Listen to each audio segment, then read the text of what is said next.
നമസ്കാരം. നമ്മളിന്ന് ചർച്ച ചെയ്യുന്നത് കോൺട്രാക്ട് കോസ്റ്റിങ്ങിനെ കുറിച്ചിട്ടാണ്. കോൺട്രാക്ട് കോസ്റ്റിംഗ്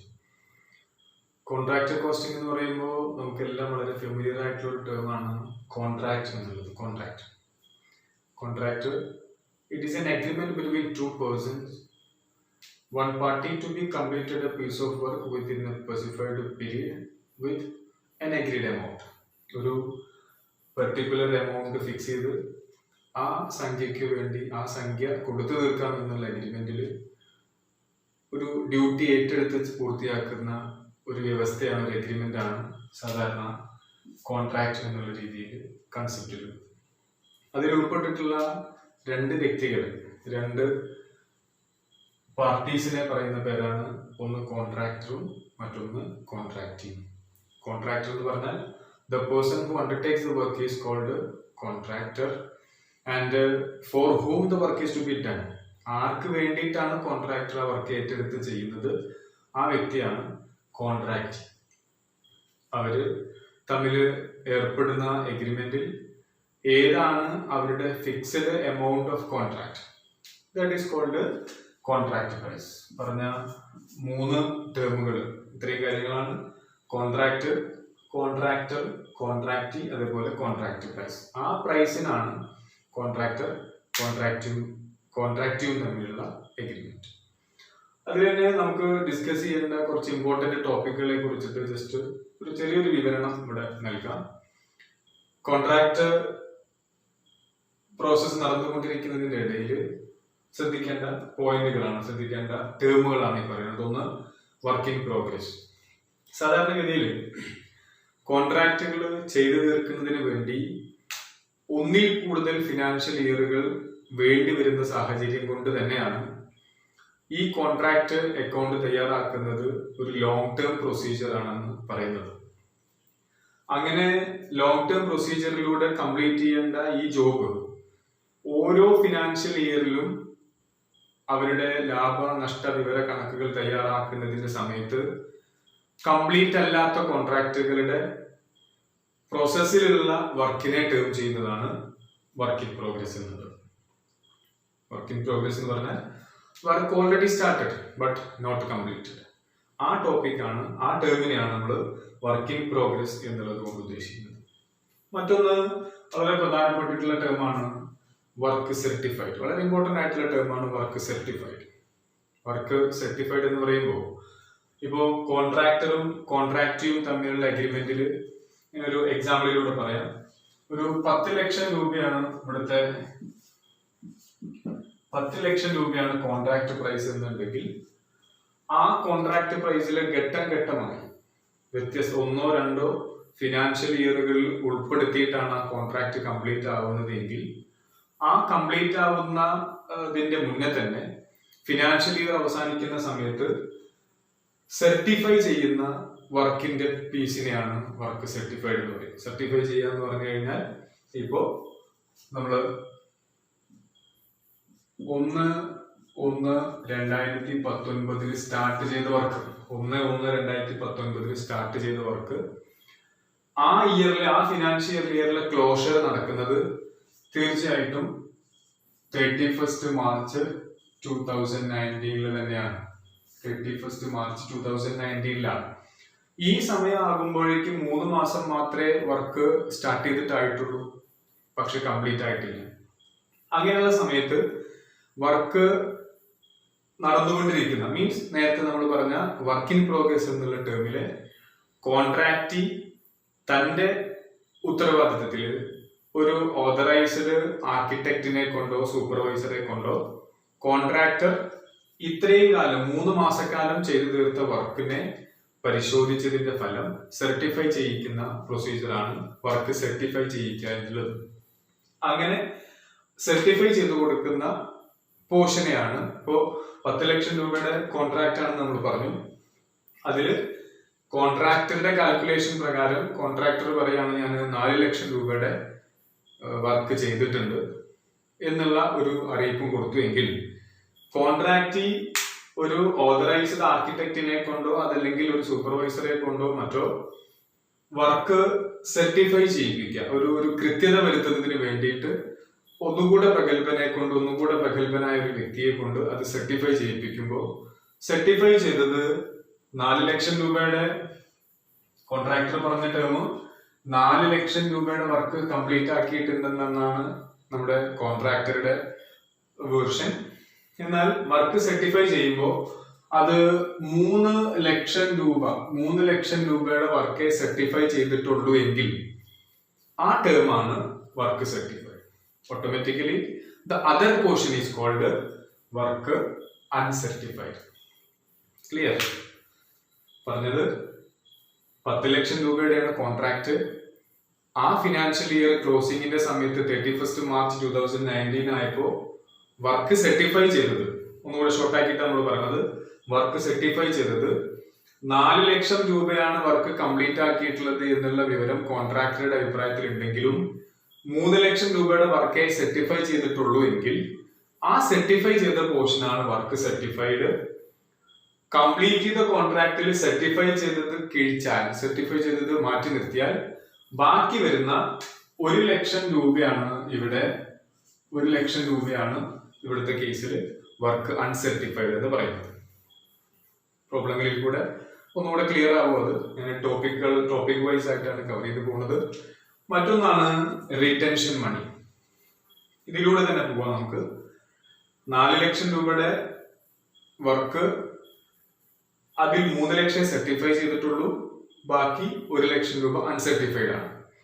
അതില് കോൺട്രാക്ടർക്ക് വർക്ക് സർട്ടിഫൈ ചെയ്തതിന്റെ എത്ര പോർഷൻ ആണോ കൊടുക്കുന്നത്, വളരെ കോമൺ സെൻസിൽ നമുക്ക് ചിന്തിച്ചാൽ കിട്ടാവുന്നതാണ്.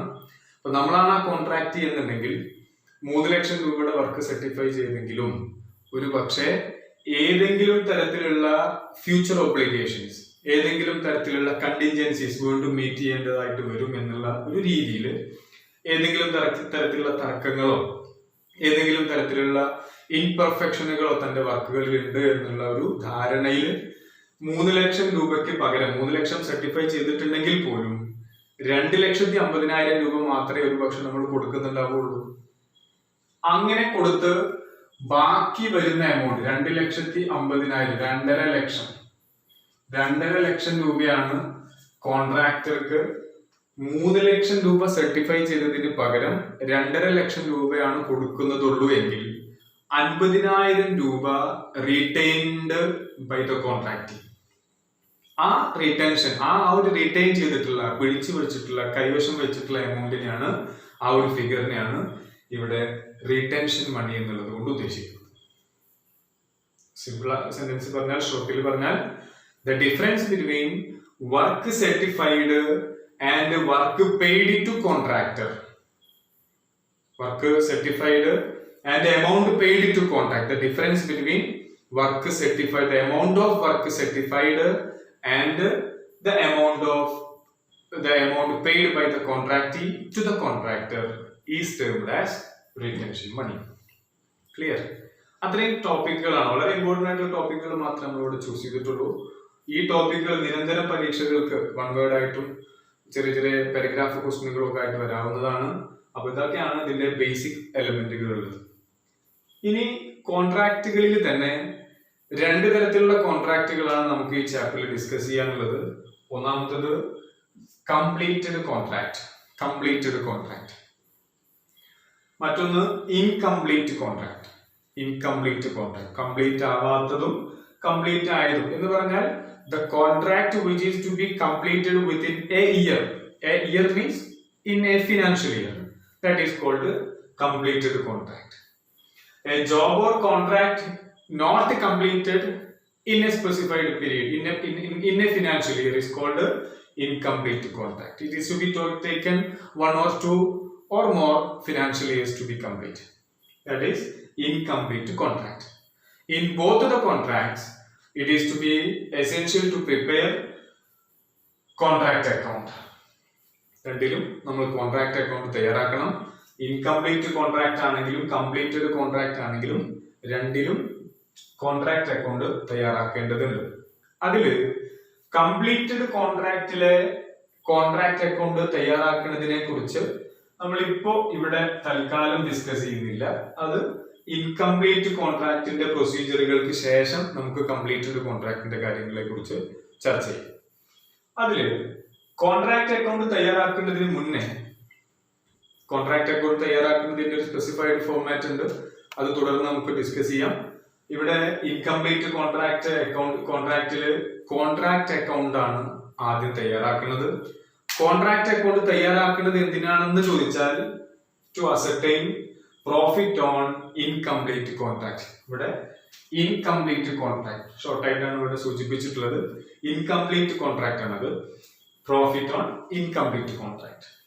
ഇൻകംപ്ലീറ്റ് കോൺട്രാക്ടിന്റെ പ്രോഫിറ്റ് എന്ന് പറയുമ്പോൾ നേരത്തെ നമ്മൾ പറഞ്ഞു, ഇൻകംപ്ലീറ്റ് കോൺട്രാക്ട് എന്ന് പറഞ്ഞു കഴിഞ്ഞാൽ ഒരു ഫിനാൻഷ്യൽ ഇയറിൽ തുടങ്ങി തുടർന്ന് വരുന്ന 1, 2, 3 ഫിനാൻഷ്യൽ ഇയറുകൾക്ക് ശേഷം മാത്രം അവസാനിക്കുന്ന കോൺട്രാക്റ്റുകളെയാണ് അല്ലെങ്കിൽ കോൺട്രാക്ട് വർക്കുകളെയാണ് സാധാരണഗതിയിൽ ഇൻകംപ്ലീറ്റ് കോൺട്രാക്ട് എന്ന് പറയാം.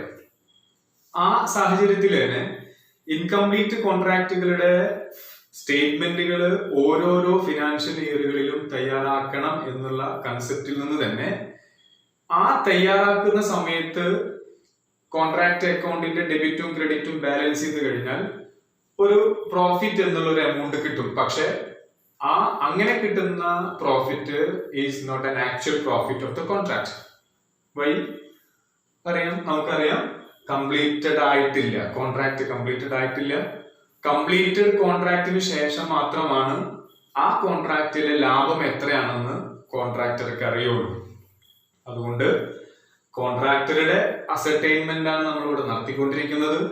ആ കോൺട്രാക്ടർ ആ വർഷത്തെ അവസാനം, ആ ഫിനാൻഷ്യൽ ഇയറിന്റെ അവസാനം കംപ്ലീറ്റ് ആവാത്ത കോൺട്രാക്ടിന്റെ പ്രൊസീജിയറുകളിൽ കൂടെ ലാഭനഷ്ടങ്ങൾ കണക്കാക്കുന്നതിന് വേണ്ടി തയ്യാറാക്കുന്ന കോൺട്രാക്ട് അക്കൗണ്ടിൽ ഓരോ ഫിനാൻഷ്യൽ ഇയറിലും കംപ്ലീറ്റ് ആവാത്ത കാരണം ആ പ്രോഫിറ്റ് ആക്ച്വൽ പ്രോഫിറ്റ് അല്ല എന്ന് നമ്മൾ പറഞ്ഞു.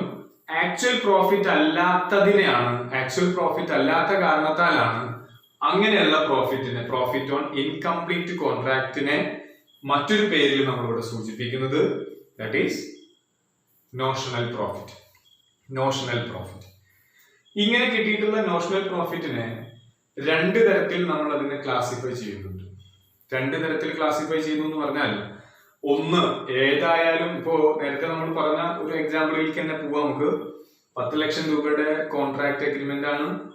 അതില് ഒരു ഫിനാൻഷ്യൽ ഇയറിന്റെ 3 മാസ കാലാവധി ആണെങ്കിലും ഒരു ഫിനാൻഷ്യൽ ഇയർ അവസാനിക്കുന്ന സമയത്തിന്റെ ഉള്ളിൽ നമ്മളിവിടെ വർക്ക് സർട്ടിഫൈഡ്, വർക്ക് അൺസർട്ടിഫൈഡ് എന്നുള്ള കാൽക്കുലേഷൻസ് ഒക്കെ നടത്തി 3 ലക്ഷം രൂപയുടെ വർക്കാണ് സർട്ടിഫൈ ചെയ്തിട്ടുള്ളൂ എങ്കിൽ പോലും കോൺട്രാക്ടറെ സംബന്ധിച്ചിടത്തോളം ആ സമയത്ത് തയ്യാറാക്കുന്ന കോൺട്രാക്ട് അക്കൗണ്ടിൽ നിന്ന് ലഭിക്കുന്നത് ആക്ച്വൽ പ്രോഫിറ്റ് അല്ലെങ്കിലും ചെറിയൊരു എമൗണ്ട്, ചെറിയൊരു പോർഷൻ പ്രോഫിറ്റിന്റെ ഭാഗമായിട്ടുള്ളത് ഉണ്ടാവും എന്നുള്ളത് യാഥാർത്ഥ്യമാണ്. പറഞ്ഞ സെന്റൻസ് ശ്രദ്ധിക്കുക. ഓരോ ഫിനാൻഷ്യൽ ഇയറിന്റെ ക്ലോസിംഗ് സമയത്തും കോൺട്രാക്ട് അക്കൗണ്ടിൽ കൂടെ കിട്ടുന്ന പ്രോഫിറ്റ് ആക്ച്വൽ പ്രോഫിറ്റ് അല്ല, first one. And second one, a portion of certain amount which is included in notional profit is to be considered as actual profit. Clear? ആ actual പ്രോഫിറ്റിന്റെ portion നമ്മൾ സാധാരണ profit and loss അക്കൗണ്ടിലേക്ക് transfer ചെയ്യും. ബാക്കിയുള്ളത് work in progress reserve അക്കൗണ്ടിലേക്കാണ് മാറ്റുക. Notional പ്രോഫിറ്റിന്റെ ഒരു പോർഷൻ ആക്ച്വൽ പ്രോഫിറ്റ് എന്നുള്ള കൺസെപ്റ്റില് പ്രോഫിറ്റ് ആൻഡ് ലോസ് അക്കൗണ്ടിലേക്ക് ട്രാൻസ്ഫർ ചെയ്യും. ബാക്കിയുള്ളത് നോഷണൽ പ്രോഫിറ്റിന്റെ remaining amount to be transferred to work in progress reserve account. അതെങ്ങനെയാണ് വർക്ക് ഇൻ പ്രോഗ്രസ് അക്കൗണ്ടിലേക്കും പ്രോഫിറ്റ് ആൻഡ് ലോസ് അക്കൗണ്ടിലേക്കും വേണ്ടി സെപ്പറേറ്റ് ചെയ്യുന്നത് എന്നതാണ് നമുക്ക് ചിന്തിക്കേണ്ടത്. നോഷണൽ പ്രോഫിറ്റ് കിട്ടിക്കഴിഞ്ഞാൽ ആ നോഷണൽ പ്രോഫിറ്റിന്റെ ഒരു ഭാഗം പ്രോഫിറ്റ് ആൻഡ് ലോസ് അക്കൗണ്ടിലേക്ക്, ബാക്കിയുള്ള ഭാഗം വർക്ക് ഇൻ പ്രോഗ്രസ് റിസർവ് അക്കൗണ്ടിലേക്കാണ് മാറ്റേണ്ടത്. അതെങ്ങനെ തരംതിരിച്ച് കാൽക്കുലേറ്റ് ചെയ്യും എന്നുള്ളതാണ് താഴെ പറയുന്നത്. 3 കണ്ടീഷനുകളാണ് നമ്മൾ അവിടെ മെയിൻ ആയിട്ട് ശ്രദ്ധിക്കേണ്ടത്. ഒന്നാമത്തെ കാര്യം, കോൺട്രാക്ട് കംപ്ലീറ്റ് ചെയ്ത എമൗണ്ടുകൾക്ക് അനുസരിച്ചിട്ടാണ്, കോൺട്രാക്ട് കംപ്ലീറ്റ് ആയ എമൗണ്ടുകളുടെ റിസൾട്ടിനനുസരിച്ചിട്ടാണ് നോഷണൽ പ്രോഫിറ്റിന്റെ ഒരു പോർഷൻ പ്രോഫിറ്റ് ആൻഡ് ലോസ് അക്കൗണ്ടിലേക്കും അതേപോലെ വർക്ക് ഇൻ പ്രോഗ്രസ് റിസർവിലേക്കും മാറ്റേണ്ടത്. എന്ന് പറഞ്ഞാൽ കോൺട്രാക്ട് കംപ്ലീറ്റ് ആയതിന്റെ measurement amount 1/4 or less than 1/4. ശ്രദ്ധിക്കേണ്ട പോയിന്റ്, 10 ലക്ഷം രൂപയുടെ ഒരു കോൺട്രാക്ട് നമ്മൾ കോൺട്രാക്ട് അക്കൗണ്ട് തയ്യാറാക്കുന്ന സമയത്ത് കംപ്ലീറ്റ് ആയ കോൺട്രാക്ടിന്റെ കാൽക്കുലേഷൻ നോക്കി കംപ്ലീറ്റ് ആയ കോൺട്രാക്ടിന്റെ കാൽക്കുലേഷനിൽ 2 ലക്ഷം രൂപയുടെ കോൺട്രാക്ട് കംപ്ലീറ്റ് ആയിട്ടുള്ളൂ എങ്കിൽ total contract എമൗണ്ടിന്റെ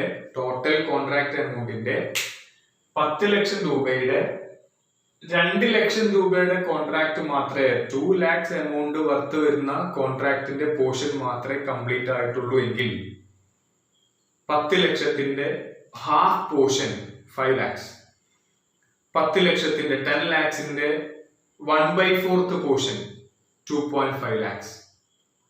clear?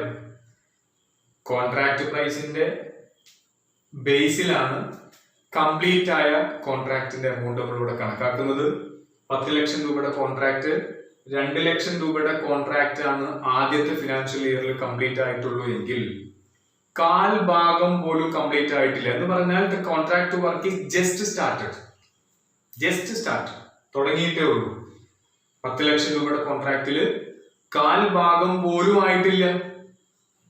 1/4 or less than 1/4, 1/4 പോർഷനോ 10 ലക്ഷം രൂപയുടെ 1/4 എന്ന് പറഞ്ഞാൽ 2.5 lakhs, 2.5 ലക്ഷം രൂപ, 2,50,000, 2,50,000 അതിന് താഴെയോ ആണ് ഈ കോൺട്രാക്ട് അക്കൗണ്ട് നമ്മൾ തയ്യാറാക്കുന്ന സമയത്ത് കംപ്ലീറ്റ് ആയിട്ടുള്ളൂ എങ്കിൽ നോഷണൽ പ്രോഫിറ്റ് കിട്ടിയതിന്റെ ഒരു എമൗണ്ടും നമ്മൾ പ്രോഫിറ്റ് ആൻഡ് ലോസ് അക്കൗണ്ടിലേക്ക് മാറ്റേണ്ടതില്ല. ഒന്നാമത്തെ പോയിന്റ്. അപ്പോ the entire amount to be transferred to work in progress reserve account. First point. And second point, more than 1/4 but less than 1/2. 1/4 പോർഷനേക്കാൾ കൂടുതൽ ബട്ട് ഹാഫ് പോർഷനേക്കാൾ കുറവ്, 1/4 ഭാഗത്തിനേക്കാൾ കൂടുതൽ, 1/2 ഭാഗത്തിനേക്കാൾ കുറവുമാണെങ്കിൽ നമുക്കിവിടെ കിട്ടിയിട്ടുള്ള നോഷണൽ പ്രോഫിറ്റിൽ നിന്ന് ഏത് എമൗണ്ട് ആണ് പ്രോഫിറ്റ് ആൻഡ് ലോസ് അക്കൗണ്ടിലേക്ക് മാറ്റേണ്ടത് എന്നാണ് ഇവിടെ പറയുന്നത്. എങ്ങനെയാണ് അതിന്റെ ഫോർമാറ്റ്?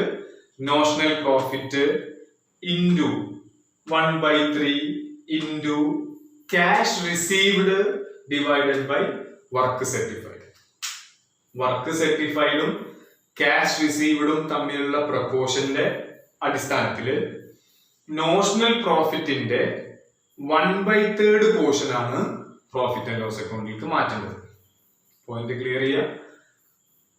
1/4 കൂടുതൽ എന്നാൽ പകുതി ആയിട്ടുമില്ല, ഹാഫ് പോർഷൻ ആയിട്ടുമില്ലെങ്കിൽ കിട്ടിയ നോഷണൽ പ്രോഫിറ്റിന്റെ 1/3 പോർഷൻ ആണ് മാറ്റേണ്ടത്. എങ്ങനെ? On the proportion of cash received and work certified. Cash റിസീവ്ഡും വർക്ക് സർട്ടിഫൈഡും തമ്മിലുള്ള പ്രപ്പോർഷന്റെ അടിസ്ഥാനത്തിൽ നോഷണൽ പ്രോഫിറ്റിന്റെ 1/3 പോർഷൻ ആണ് മാറ്റേണ്ടത്. Second point. And last one, third point. ഈ പോയിന്റുകൾ ഏത് തരത്തിലാണ് അതിന്റെ എമൗണ്ട് കാൽക്കുലേറ്റ് ചെയ്യുക, പ്രപ്പോർഷൻ എങ്ങനെ കാണണമെന്നൊക്കെ നെക്സ്റ്റ് വീഡിയോസിൽ നമുക്ക് ഡിസ്കസ് ചെയ്യാം. ആ പ്രോബ്ലത്തിൽ കൂടെ നമുക്കത് ഡിസ്കസ് ചെയ്ത് പോവാം. മൂന്നാമത്തെ condition, 1/2, half and more than half. Half and more than half, പകുതിയേക്കാൾ കൂടുതൽ ആവുന്ന സമയത്ത് നോഷണൽ പ്രോഫിറ്റിന്റെ 2/3 പോർഷൻ ആണ് മാറ്റുന്നത്. ഏതിന്റെ ബേസിലാ? നേരത്തെ നമ്മൾ പറഞ്ഞു, in proportion to cash received divided by work certified. Work സർട്ടിഫൈഡിന്റെയും ക്യാഷ് റിസീവ്ഡിന്റെയും പ്രപ്പോർഷൻ അടിസ്ഥാനപ്പെടുത്തി നോഷണൽ പ്രോഫിറ്റിന്റെ 2/3 പോർഷൻ ആണ് പ്രോഫിറ്റ് ആൻഡ് ലോസ് അക്കൗണ്ടിലേക്ക് മാറ്റുന്നത്. എങ്ങനെയാവുമ്പോ? Half and more than half. 3 പോയിന്റുകളാണ്, 3 കാര്യങ്ങളാണ്. നോഷണൽ പ്രോഫിറ്റ് കിട്ടിക്കഴിഞ്ഞാൽ ശ്രദ്ധിക്കേണ്ട 3 പോയിന്റുകൾ ഇതാണ്. 1/4 ഭാഗത്തിനേക്കാൾ കുറവാണെങ്കിൽ, ലെസ് ദാൻ 1/4 പോർഷൻ ആണെങ്കിൽ, no amount of notional profit is to be transferred to profit and loss account. the entire amount is to be transferred to work in progress reserve account. And the second one, more than 1/4 but less than 1/2. Change in the amount, മാറ്റേണ്ട amount, notional profit in the 1/3 amount on proportion to cash received divided by work certified. മാറ്റേണ്ടത് profit and loss അക്കൗണ്ടിലേക്ക് മാറ്റേണ്ടതാണ് ഈ പറഞ്ഞത്. And the remaining amount to work in progress reserve account. And last one, half and more than half. In this case, 2/3 portion of notional profit is to be transferred to profit and loss account and balance amount to work in progress reserve account. ഇത്രയും കാര്യങ്ങളാണ് contract അക്കൗണ്ടുമായിട്ട് ബന്ധപ്പെടുത്തിയിട്ടുള്ള ഏറ്റവും basic ആയിട്ട് നമ്മൾ അറിഞ്ഞിരിക്കേണ്ട കാര്യങ്ങൾ. ഒന്നുകൂടെ repeat ചെയ്യുന്നു. ആദ്യം പറഞ്ഞ നമ്മുടെ ടോപ്പിക്കുകളൊക്കെ വീഡിയോ ഒന്നും കൂടെ റിവൈസ് ചെയ്ത് കേൾക്കുന്നത് നന്നായിരിക്കും. ആദ്യത്തെ ടോപ്പിക്കുകൾ, ഈ ആദ്യത്തെ ടോപ്പിക്കുകളിലെ പോയിന്റുകൾ നമുക്ക് തിയറി ബേസ് ആയിട്ട് ചോദിക്കാറുണ്ട്. പിന്നെ ഇൻകംപ്ലീറ്റ് കോൺട്രാക്ടിന്റെ അക്കൗണ്ടിങ് പ്രൊസീജിയറുകളിലേക്ക് കടക്കുന്നതിനനുസരിച്ചിട്ടാണ് നമ്മളിവിടെ കോൺട്രാക്ട് അക്കൗണ്ടിന് ശേഷം നോഷണൽ പ്രോഫിറ്റിന്റെ കാര്യങ്ങൾ പറഞ്ഞത്. ഈ നോഷണൽ പ്രോഫിറ്റിന്റെ ഒരു പോർഷൻ പ്രോഫിറ്റ് ആൻഡ് ലോസ് അക്കൗണ്ടിലേക്കും ബാക്കി പോർഷൻ വർക്ക് ഇൻ പ്രോഗ്രസ് റിസർവിലേക്കുമാണ് മാറ്റേണ്ടത്. ആ മാറ്റേണ്ടത് എന്തിന്റെ ബേസിൽ, എന്ത് അടിസ്ഥാനത്തിൽ, എന്ത് ബേസിലാണ് മാറ്റേണ്ടത് എന്നുള്ള കാര്യങ്ങൾ നമ്മളിവിടെ 3 പറഞ്ഞത്. ഈ 3 കാര്യങ്ങൾ നിർബന്ധമായിട്ട് നമുക്ക് അറിഞ്ഞിരിക്കണം, എങ്കിലേ പ്രോബ്ലം തുടരാൻ പറ്റുള്ളൂ. അപ്പോ അടുത്ത വീഡിയോയിൽ നമ്മൾ പ്രോബ്ലത്തിലേക്ക് കടക്കാം. പ്രോബ്ലം എങ്ങനെ വർക്ക്ഔട്ട് ചെയ്യണം എന്നുള്ള കാര്യം പറയാം. കാര്യങ്ങളെല്ലാം ഒന്നുകൂടെ റിവൈസ് ചെയ്ത് കേൾക്കുക. നന്ദി, നമസ്കാരം.